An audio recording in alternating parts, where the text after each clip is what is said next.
As provisões de Jeová para nos alimentar em sentido espiritual incluem a preparação de eventos como este e a construção e manutenção de locais de adoração. Os que desejarem fazer donativos para ajudar a cobrir as despesas envolvidas poderão fazer isso pelo site donate.jw.org.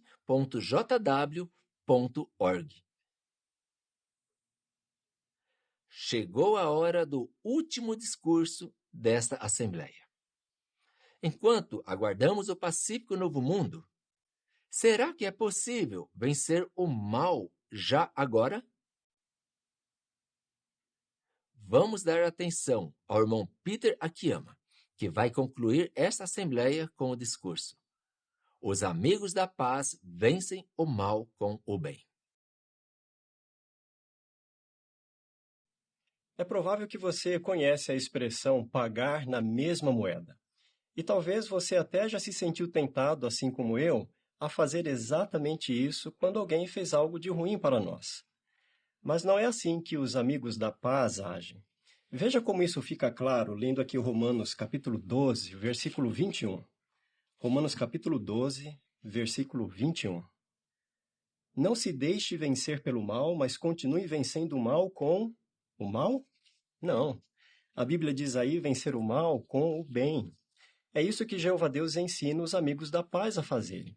Então, nessa guerra que os amigos da paz têm contra o mal, a arma que eles usam é o bem. O bem é muito mais poderoso e superior que o mal. Agora, o que é o mal? Qual é o sentido da palavra mal aqui nesse contexto? Bem, a ideia da palavra mal aqui, ela inclui qualquer coisa que tente nos puxar para o mundo de Satanás. Coisas como, por exemplo, ações e atitudes que são contrárias à vontade de Jeová Deus. E é claro que a palavra mal também inclui os demônios e o próprio Satanás, o diabo. É contra esse mal que os amigos da paz lutam, e eles usam o bem nessa guerra. Mas há dois detalhes bem interessantes aqui no versículo 21. Um é que Jeová Deus diz, nessa expressão, não se deixe vencer, que está sob o controle dos amigos da paz o resultado dessa guerra. Usando essa arma tão poderosa do bem, Jeová Deus garante o sucesso, garante a vitória. E por isso é uma questão, então, de escolha. Os amigos da paz precisam escolher vencer, não se deixar vencer pelo mal. E outro detalhe interessante aqui nesse versículo é quando diz aí, mas continue vencendo. Mostra que essa guerra contra o mal não é uma guerra curta, mas uma guerra longa. Por isso, os amigos da paz precisam perseverar, continuar determinados a lutar contra o mal, usando sempre o bem. Então, a partir de agora, nós vamos considerar 6 tipos de mal e vamos ver que bem vence cada um desses 6 tipos de mal. E nós vamos usar para identificar cada um dos bem que vence, cada um do bem que vence o mal, usando o capítulo 12 de Romanos. Então vamos falar sobre o primeiro tipo de mal. É o pensar de um modo que não leva em conta a vontade de Deus. Isso é mesmo um perigo, porque ter pensamentos assim, que não estão em harmonia com a vontade de Deus, leva a ações também que desagradam ao Criador. Só para ilustrar alguns tipos de pensamentos que não estão em harmonia com a vontade de Deus. Por exemplo, pensar que o dinheiro é a coisa mais importante da vida. É um pensamento que não está em harmonia com a vontade de Deus. Pensamentos negativos sobre nós mesmos e sobre outras pessoas também é outro pensamento que não está em harmonia com a vontade de Deus. Pensamentos imorais também não estão em harmonia com a vontade de Deus. Então, são apenas alguns exemplos para nós vermos que realmente ter um padrão de pensar que não leva em conta a vontade de Deus é um mal que precisa ser vencido. Agora, como vencer esse mal? Que bem nós podemos usar para vencer esse mal? Então, vamos ler aqui os versículos 1 e 2. Então, o capítulo 12 de Romanos, os versículos 1 e 2. Portanto, eu lhes suplico, irmãos, pelas compaixões de Deus, que apresentem o seu corpo como sacrifício vivo, santo e aceitável a Deus, prestando assim um serviço sagrado com a sua faculdade de raciocínio. E parem de se amoldar a este mundo, mas sejam transformados, renovando a sua mente, a fim de comprovar por si mesmos a boa, aceitável e perfeita vontade de Deus. Você percebe aí um processo? Então, o bem que vence o mal do padrão de pensar que não leva em conta a vontade de Deus é substituir por pensamentos que estão em harmonia com a vontade de Deus. Mas como é que isso acontece? Então veja aí que o versículo 1 fala que nós precisamos usar a faculdade de raciocínio, a lógica. E nós usamos isso quando nós estudamos a Bíblia. Então precisamos usar a faculdade de raciocínio para estudar a Bíblia e descobrir ou entender qual é a vontade de Deus. O que Jeová Deus pensa dos assuntos, o que Jeová Deus acha dos assuntos, o que Jeová Deus diz que é certo e errado. Então, quando nós estudamos a Bíblia para descobrir a vontade de Deus, usando a faculdade de raciocínio, aí vai acontecer o que o versículo 2 diz: nós renovamos a mente. Quer dizer, nós temos um novo padrão de pensar. A partir daí, os pensamentos dos amigos da paz estão em harmonia com a vontade de Jeová Deus. Esse é o bem que vence o mal dos pensamentos que não estão em harmonia com a vontade de Deus. Vamos falar do segundo tipo de mal que nós precisamos combater, é a arrogância e o egoísmo. Como é que nós vencemos esse mal? Vamos ver aqui os versículos 3 e 16. Duas qualidades vão ser destacadas nesses versículos e é o bem que vai nos ajudar a vencer esse mal. Veja se você consegue identificar quais são essas qualidades. Então, versículo 3. Pois, por meio da bondade merecida que me foi concedida, digo a cada um de vocês que não pense de si mesmo mais do que é necessário pensar, mas que cada um pense de um modo que revele bom senso, conforme a medida de fé que Deus lhe deu. Versículo 16. Tenham para com os outros a mesma atitude que vocês têm para consigo mesmos. Não fixem a mente em coisas grandiosas, mas deixem-se guiar pelas coisas humildes. Não sejam sábios aos seus próprios olhos. Uma qualidade ficou fácil de identificarmos aqui, porque o versículo 16 já falou. Essa parte final do versículo 16, que diz para nós nos deixarmos guiar pelas coisas humildes, mostra que os amigos da paz escolhem o proceder da humildade para tratar os assuntos. E essa é a qualidade que vence esse mal. Agora, qual é a outra qualidade?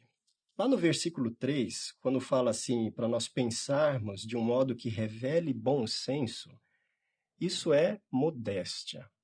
Porque o pensar com bom senso significa reconhecer que nós temos qualidades, mas também temos fraquezas. Temos pontos fortes, mas também temos pontos fracos. Isso é modéstia. E se é assim com cada pessoa, isso significa que outros vão ser superiores a nós em alguma coisa. Eles vão ser melhores do que nós em alguma coisa. Então, ter esse ponto de vista realista sobre nós mesmos, que é a modéstia, é outra qualidade e essa qualidade ajuda a vencer esse mal da arrogância e do egoísmo.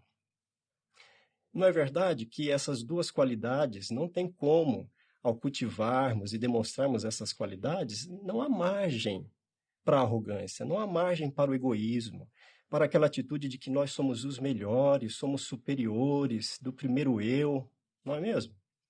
E Jesus é um excelente exemplo de alguém que demonstra também essas qualidades.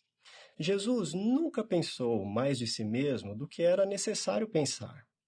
Tanto é assim que lá em Filipenses, no capítulo 4, versículo 6, olha que interessante o que a Bíblia diz sobre ele. Diz assim: embora ele existisse em forma de Deus, não pensou numa usurpação, isto é, em ser igual a Deus.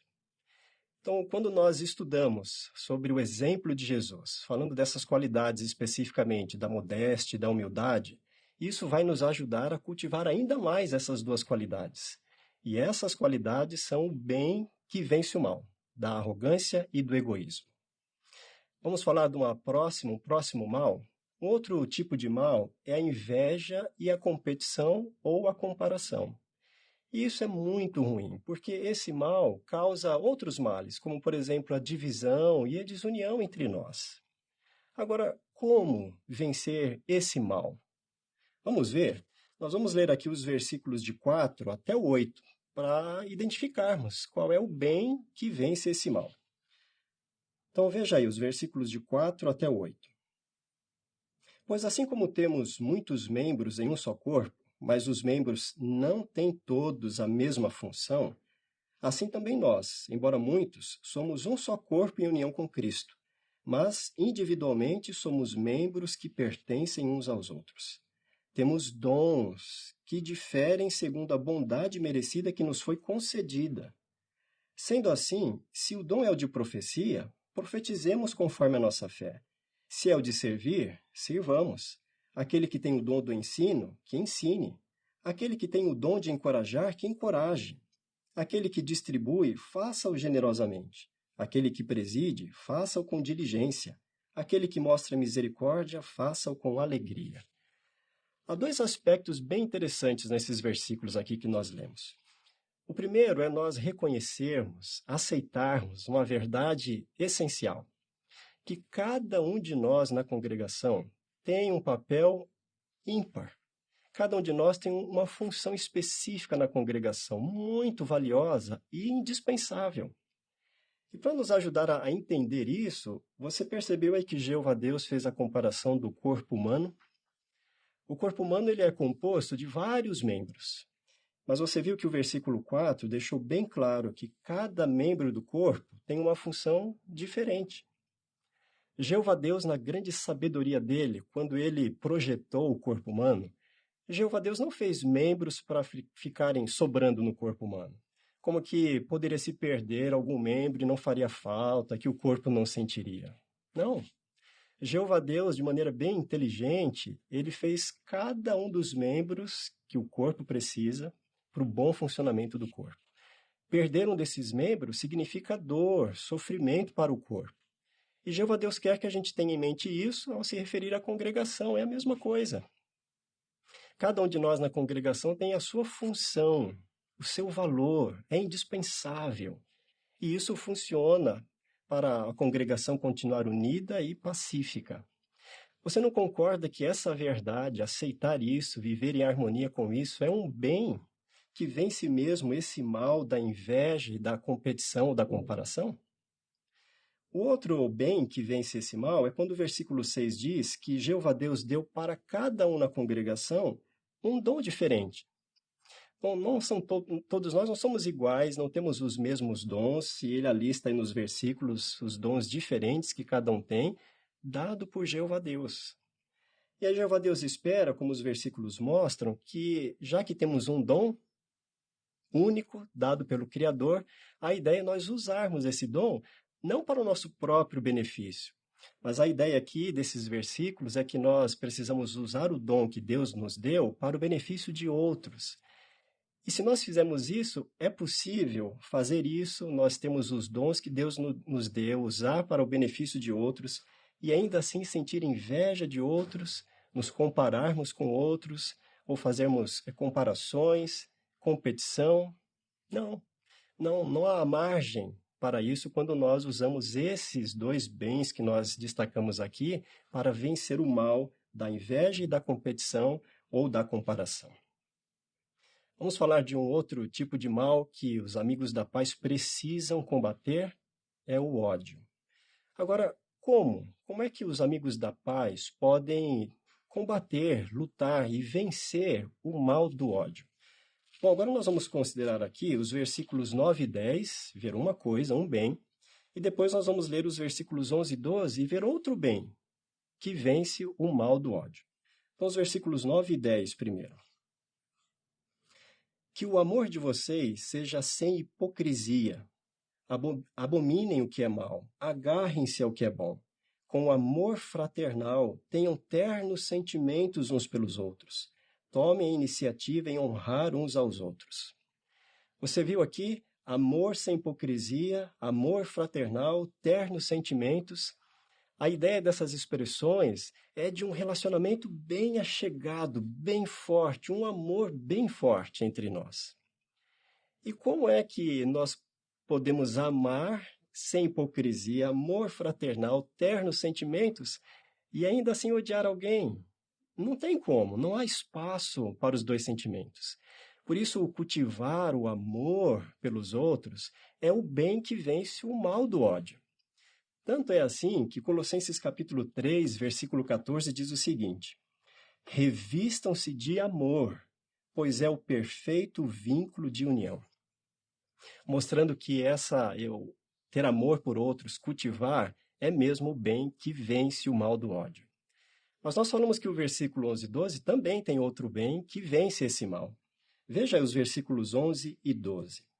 Sejam diligentes, não preguiçosos, sejam fervorosos no espírito, trabalhem como escravos para Jeová.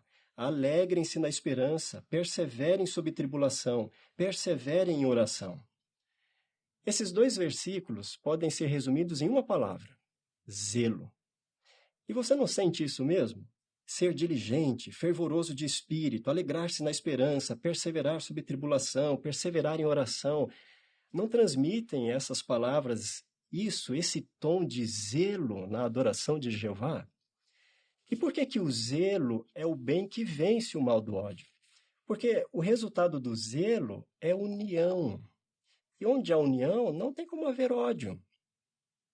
Quais são as atividades que fazem parte da adoração verdadeira?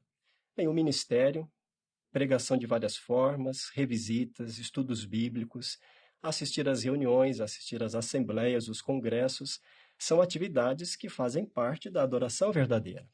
E quando nós nos envolvemos com zelo nessas atividades, isso vai promover união, porque essas atividades, com quem nós realizamos elas? Com os nossos companheiros de adoração, com outros adoradores de Jeová Deus. Então, o zelo nessas atividades vai significar fortalecer os vínculos, os laços entre nós. União. E onde há união, não tem como haver ódio. Até mesmo aquelas atividades particulares que também fazem parte da adoração verdadeira, como a leitura da Bíblia com meditação, o estudo pessoal da Bíblia, orações, são atividades particulares, não é? E fazem parte da adoração verdadeira. Participar nessas atividades com zelo também vai refletir em união. Porque não é verdade que muitas vezes nós fazemos essas atividades particulares pensando em nos tornar pessoas melhores para beneficiar os nossos irmãos?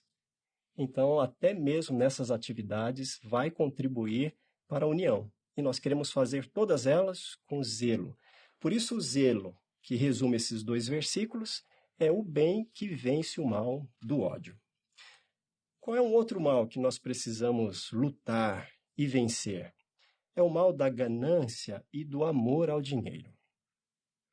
Lá em 1 Timóteo, no capítulo 6, os versículos 9 e 10, a Bíblia deixa bem claro que a ganância e o amor ao dinheiro resultam em todo tipo de coisas prejudiciais. É terrível mesmo esse mal. Ele precisa mesmo ser combatido e vencido. Mas os amigos da paz, como nós estamos considerando, usam sempre o bem nessa luta contra o mal. Qual é então o bem que vence esse mal da ganância e do amor ao dinheiro? 3 qualidades que nós vamos identificar aqui nos versículos 13 e 15. Veja se você consegue descobrir quais são essas 3 qualidades. Então, versículo 13. Partilhem com os santos o que vocês têm segundo as necessidades deles. Sempre mostrem hospitalidade. Versículo 15. Alegrem-se com os que se alegram. Chorem com os que choram. Uma qualidade ficou fácil de nós identificarmos. Final do versículo 13 disse que é a hospitalidade. Antes de falarmos sobre as outras duas, há 2 aspectos bem interessantes sobre hospitalidade que nós precisamos entender. A palavra grega, que é traduzida para o português hospitalidade, tem 2 aspectos que compõem a ideia dessa qualidade. Um é a frequência. Porque diz que lá na palavra grega para hospitalidade, a ideia é como que perseguir a hospitalidade, é como que correr atrás da hospitalidade. Então dá essa ideia de frequência, algo que nós estamos sempre fazendo. E o outro aspecto que inclui na palavra grega para hospitalidade é demonstrar essa qualidade a favor de estranhos.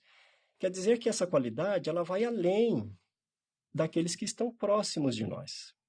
Então, esses 2 aspectos são interessantes, não é verdade? Quer dizer que ser hospitaleiro precisa ser algo frequente e ir além daquelas pessoas com quem nós já temos proximidade. Bom, mas quais são as outras 2 qualidades? Você conseguiu identificar? Qual é a qualidade que envolve nós partilharmos o que temos com outros, como o versículo 13 disse? A generosidade. E qual é a qualidade que envolve nós nos alegrarmos com os que se alegram e chorarmos com os que choram? Empatia. Essas três qualidades, a generosidade, a hospitalidade e a empatia, é o bem que vence o mal da ganância e do amor ao dinheiro.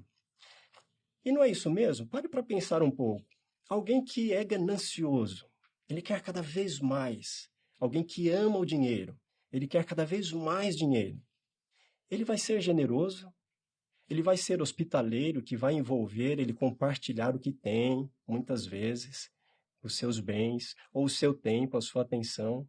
Ele vai se importar com os sentimentos de outras pessoas. Quantas e quantas vezes as pessoas, para quem é ganancioso, para quem ama o dinheiro, as pessoas se tornam um obstáculo para essas pessoas, muitas vezes. Então faz mesmo sentido Jeová Deus dizer que essas três qualidades é o bem poderoso que vence esse mal da ganância e do amor ao dinheiro. Bom, vamos falar agora do sexto e último tipo de mal que nós queremos combater, queremos vencer. Nós vamos ver esse mal, e esse mal é o mal da atitude feroz, da atitude rude e da perseguição. Jesus, ele foi realista. Ele nunca escondeu dos seus discípulos que eles iam enfrentar isso. Então, qualquer pessoa que escolha se tornar um discípulo de Jesus, ele vai enfrentar essas coisas. Ele vai enfrentar a atitude feroz, ele vai enfrentar a perseguição. Falando sobre enfrentar a atitude feroz, se deparar com pessoas que teriam essa atitude, olha como Jesus foi bem claro. Aqui em Mateus capítulo 10, o versículo 16, olha o que Jesus disse. Eu os envio como ovelhas no meio de lobos, mostrando claramente que eles iam encontrar pessoas com essa atitude feroz, rude. Falando sobre a perseguição, em João capítulo 15, o versículo 20, Jesus disse, se perseguiram a mim, perseguirão também a vocês. Então Jesus foi realista. E se essa é a verdade, se cedo ou tarde os amigos da paz vão se deparar com isso, vão encontrar pessoas que vão ter essa atitude feroz, vão persegui-los, os amigos da paz têm interesse em saber qual é o bem que vence esse mal. A partir de agora, então, nós vamos considerar os últimos versículos que estão faltando no capítulo 12 de Romanos. Nós vamos ver o versículo 14 e depois os versículos 17 até o 20. Em cada um desses versículos, nós vamos ver um bem que vence esse mal. O mal da atitude feroz, da atitude rude e da perseguição. Então vamos ver aqui, o versículo 14. Abençoem os que perseguem vocês. Abençoem e não amaldiçoem. É verdade que abençoar é mesmo um bem. E a Bíblia está sendo aqui bem clara em dizer que nós temos que abençoar os que nos perseguem. Mas seria bom se a gente conseguisse ser mais claro, não é? Mais objetivo. Como assim abençoar? Como é que nós podemos fazer isso? Jesus nos ajuda a entender como é que nós podemos fazer isso. Talvez você se recorde, lá em Mateus, no capítulo 5, versículo 44, Jesus disse, continuem a orar pelos que perseguem vocês. Então, uma maneira que esse versículo está dizendo que nós podemos abençoar as pessoas que têm uma atitude feroz conosco, que nos perseguem, é orar por eles. Mas não orar pensando no mal deles ou pedindo o mal para eles. Orar a favor deles. Orar pedindo que Jeová Deus abra os olhos dessas pessoas para que eles vejam a verdade. E a Bíblia tem exemplos de pessoas que fizeram exatamente isso. Talvez você pensou aí em Estevão. Estevão estava sendo apedrejado pelos seus perseguidores e Estevão orou por eles. A oração de Estevão está registrada na Bíblia. Olha o que Estevão pediu em oração, pensando nos perseguidores dele. Lá em Atos capítulo 7, versículo 60, a oração dele, ele disse assim para Jeová, Jeová, não os condene por este pecado. Jesus é outro exemplo de alguém que orou pelos seus perseguidores. Pensando na multidão e nos soldados romanos, Jesus fez uma oração a favor deles. Lá em Lucas, no capítulo 23, versículo 34, olha o que Jesus pede em oração pensando nessas pessoas. Pai, perdoa-lhes, pois não sabem o que estão fazendo. A Bíblia mostra então que é isso que nós fazemos. Os amigos da paz oram a favor daqueles que perseguem eles, a favor daqueles que têm atitude feroz para com eles. Que bem poderoso para vencer esse mal, não é verdade? O versículo 17 agora diz assim: não retribuam a ninguém mal com mal. Preocupem-se com o que é bom aos olhos de todas as pessoas. Não retribuir mal com mal. A ninguém. Não pagar na mesma moeda. Esse é o bem que vence o mal da atitude feroz e da perseguição. Mas será que vence mesmo? Será que funciona? Dá certo fazer isso? Não se vingar? Bem, vamos ver o exemplo de um jovem chamado Adrian. O jovem Adrian, ele era um jovem violento, cheio de ódio. E ele se vingava de qualquer pessoa que fizesse o mal para ele. Só que esse jovem Adrian, ele começou a estudar a Bíblia. E entre os textos da Bíblia que ele aprendeu, estava esse, que nós acabamos de ler, Romanos capítulo 12, versículo 17. Ele aprendeu que Jeová Deus pede para os amigos da paz não retribuir mal com mal, não pagar na mesma moeda. E Adrian se deparou então com um teste. Será que ele, como amigo da paz, ele ia deixar-se vencer pelo mal ou ele ia vencer o mal com o bem? O teste foi o seguinte: um grupo de rapazes, um deles, num grupo, começou a agredir Adrian. Enquanto esse rapaz agredia Adrian, ele falava para Adrian: reage, reage. Mas Adrian fez uma breve oração e foi embora. Aí no dia seguinte veio o teste. Ele encontrou esse rapaz sozinho. Não estava mais acompanhado com a sua turma, com os seus amigos. Agora olha o que Adrian falou. Naquela hora meu sangue ferveu, mas supliquei a Jeová que me ajudasse a não perder a cabeça. Daí o rapaz disse: me perdoa pelo que aconteceu ontem. Eu quero ser igual a você. Quero estudar a Bíblia. Adrian continua dizendo: quase não acreditei no que ouvi. Ainda bem que consegui me controlar. Por causa da minha atitude, ele começou a estudar a Bíblia. Você não concorda que essa experiência deixa muito claro que funciona esse conselho da Bíblia de não retribuir mal com mal, de não pagar na mesma moeda? Se Adriano não tivesse feito isso, ele não ia se destacar como alguém diferente, não ia impressionar aquele rapaz, não ia fazer com que aquele rapaz quisesse estudar a Bíblia, quisesse ser diferente. Aquele rapaz não ia querer ser um amigo da paz. E a partir daquele momento, se Adriano não tivesse aplicado esse bem de não pagar na mesma moeda, aquele rapaz, ele também não teria aprendido a partir dali a vencer o mal com o bem. Então, que bom que Adrian decidiu, estava determinado como amigo da paz a não retribuir mal com mal. Deu certo, funcionou. Vamos ver um outro bem? Versículo 18. Se possível, no que depender de vocês, sejam pacíficos com todos. Ser pacífico é ser pacificador. E o que está incluído na ideia de se ser pacificador? É fazer a paz.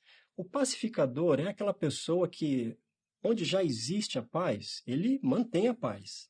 Mas quando não existe a paz, o pacificador vai se esforçar para trazer paz para o local, para o ambiente. Olha como essa experiência ela destaca bem essa ideia do que é ser pacífico, o que é ser pacificador. Foi o que aconteceu com uma irmã. Ela tinha uma chefe que não era nada bondosa. Não tratava ela com bondade. Era tão ruim o tratamento que ela dava para a irmã que a irmã pensou em largar o emprego, procurar outro emprego. Mas antes de tomar essa decisão, ela achou melhor conversar primeiro com um cristão experiente, alguém maduro. E foi isso que ela fez. Aí esse irmão raciocinou com ela que ela poderia fazer isso, escolher, sair do emprego, achar um outro emprego, mas que o problema poderia existir nos outros empregos também. Ela também poderia encontrar em outros empregos pessoas que também iam tratar ela sem bondade. Então ele raciocinou se não seria melhor ela aprender a reagir à falta de bondade. E lembrou ela do ensino de Jesus, lá de Mateus 7,12, de nós tratarmos as pessoas como nós gostaríamos de ser tratados. A irmã gostou e ela se empenhou em fazer isso. Depois de um tempo, deu certo. A chefe dela melhorou e até elogiou a irmã pelo trabalho que ela fazia. Você não percebe também por essa experiência que funciona, que dá certo? Não ilustrou muito bem o significado da ideia de se ser pacificador, de se esforçar para trazer paz quando a paz não existe? E não é interessante que o versículo 18 disse: se possível, no que depender de vocês, sejam pacíficos? Nessa situação, dependia de quem ter paz? Da irmã. Porque a chefe dela não tinha esse conhecimento que ela tinha, a chefe dela não era cristã na história, a chefe dela não sabia que tinha que se vencer o mal com o bem, a chefe dela não sabia que não era para retribuir mal com mal, que era para ser pacífica.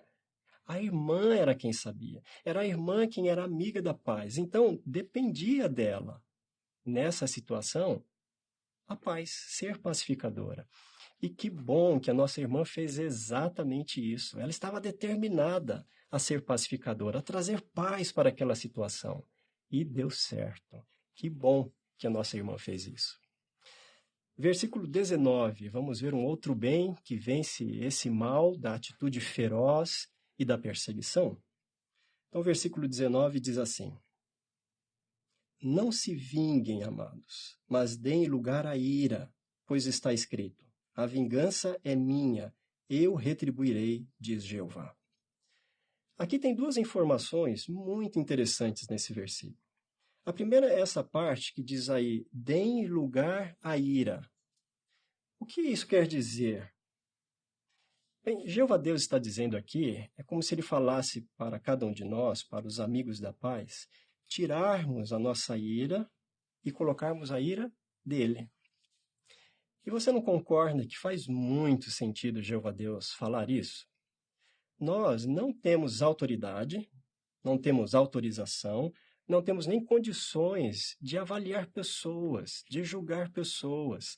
Não temos condição de assumir o papel de vingador. Quantas e quantas vezes que nós tivemos a péssima experiência de demonstrar a nossa ira e ela foi desequilibrada, não é? Mas com Jeová não é assim. Jeová, o soberano do universo, criador dos humanos, ele sim tem condições de assumir esse papel de vingador. Jeová consegue ler as pessoas, o coração delas. Jeová conhece a formação de cada um. E a ira de Jeová Deus, quando expressa, é sempre sob controle. É sempre equilibrada com as outras qualidades que ele tem. Todos os relatos que nós temos na Bíblia de Jeová Deus expressando a ira dele, é claro nós enxergarmos o equilíbrio da demonstração da ira de Jeová. Então é o que Jeová Deus está dizendo para nós com toda razão. Olha, deem lugar à minha ira. Fazer isso é o bem que vence o mal dessa atitude feroz, da atitude perseguidora, que os amigos da paz podem enfrentar. Mas há outro aspecto interessante nesse versículo 19, que é uma promessa de Jeová Deus. Ele disse aí: a vingança é minha, eu retribuirei, diz Jeová. Não é um humano que está dizendo isso. Então o versículo diz Jeová, o soberano do universo, que tem absolutamente tudo sob controle. Não é a promessa de um homem perfeito que não consegue controlar absolutamente nada. É Jeová Deus quem está dizendo. Jeová não é cego, Jeová não é indiferente à atitude feroz que os amigos da paz enfrentam. Jeová não é cego e indiferente à perseguição que os amigos da paz enfrentam. E ele faz uma promessa nesse versículo. As pessoas que não mudarem de atitude, elas terão de prestar contas a Jeová Deus. Jeová Deus está garantindo, ele vai retribuir a essas pessoas, vai chamar elas à prestação de contas. Quando os amigos da paz entendem isso, confiam nessa verdade, é o bem que vence o mal da perseguição e da atitude feroz. Porque se o amigo da paz, ele tentar resolver esse mal da sua maneira, no seu tempo, é presunção, é falta de fé na promessa de Jeová.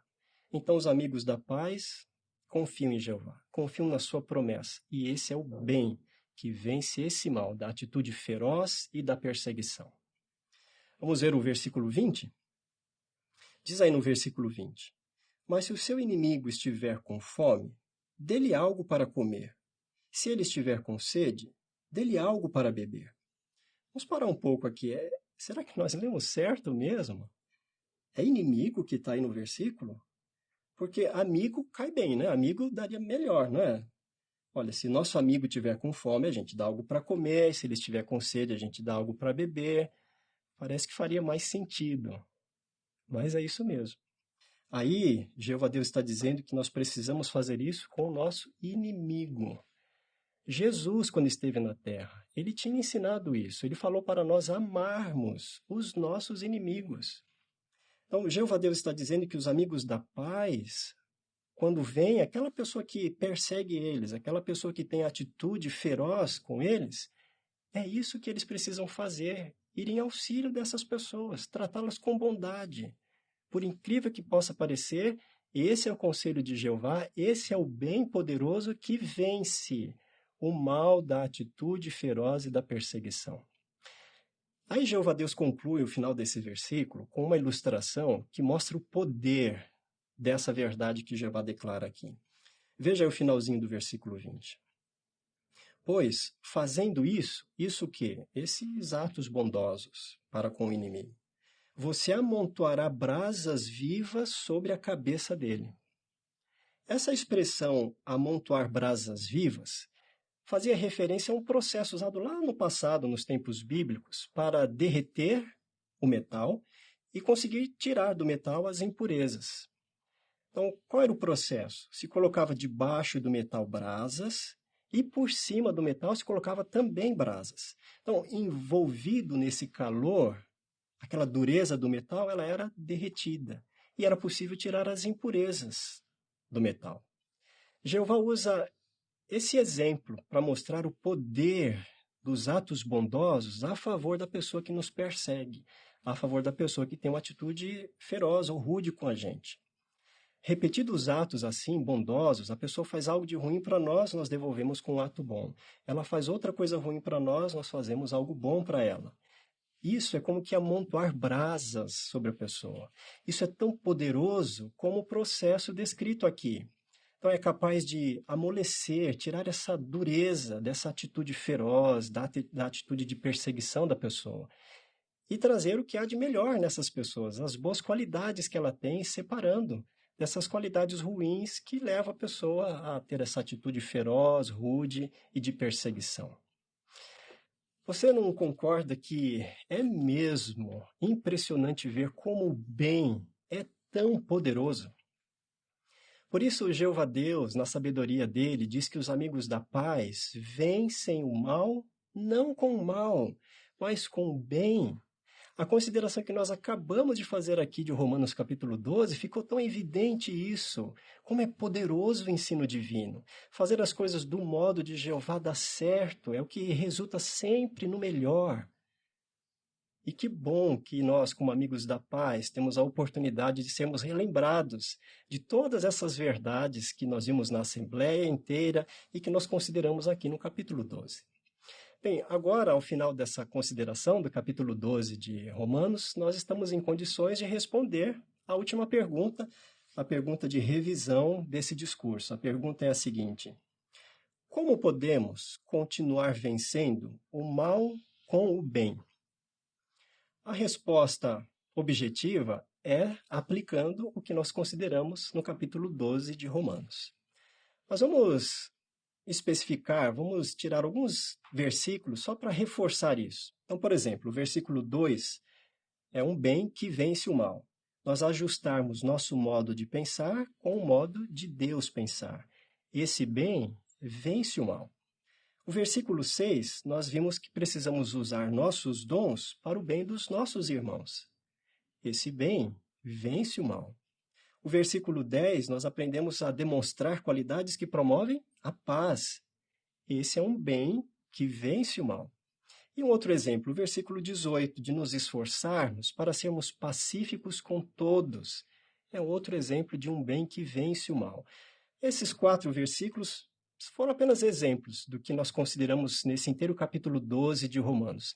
Seguir, aplicar, nos esforçar em aplicar o que nós aprendemos no capítulo 12, dá certo. É o bem que vence o mal. Portanto, nunca desistamos de lutar contra o mal. Continuemos fazendo o nosso máximo para promover a paz dentro e fora da congregação. Sejamos fervorosos no espírito. Usemos nossos dons para ajudar outros a vencer o mal. Mostremos amor uns pelos outros. Sejamos humildes, modestos, pacíficos e hospitaleiros. Como amigos da paz, que nós estejamos determinados a continuar seguindo o conselho da Bíblia em Romanos, capítulo 12, versículo 21. Não se deixe vencer pelo mal, mas continue vencendo o mal com o bem. Obrigado, irmão Peter, por esse discurso motivador. Depois de analisarmos Romanos capítulo 12, estamos mais decididos do que nunca a promover a paz dentro e fora da congregação. Vamos agora concluir essa assembleia animadora cantando juntos o cântico 45. Os pensamentos do meu coração. Depois do cântico, você pode fazer a oração final no local onde você assistiu à assembleia. Repetindo, cântico 45.